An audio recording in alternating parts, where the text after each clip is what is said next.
Hi everyone, it's Dean. Welcome to our daily devotional. Today is October the 27th.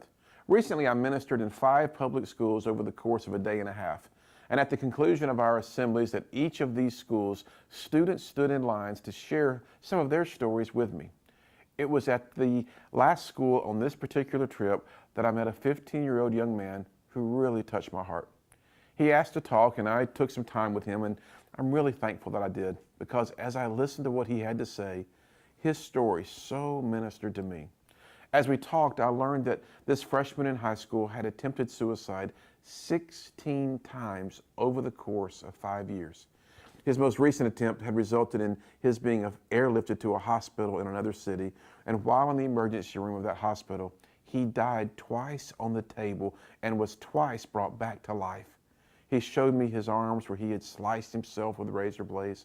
Seeing his arms, I asked him, why? Why had he cut himself? I've been ministering to students for a long time, but I really wasn't ready for his response to my question. He said when he cut himself and saw his own blood, then he knew at least his heart was working. I then ministered what the Lord prompted me to say and gave this student one of our ministry's YouMatter bracelets. We talked a few more minutes, and then my new friend had to get to his next class. I share this with you today because I really believe the Lord needs you to know that sometimes the greatest ministry service you and I can ever offer someone else is to simply listen to what someone God puts in our lives needs to say. Why do you think listening is so important? Simple answer, people need to be heard. Today's word is James chapter 1, verse 19.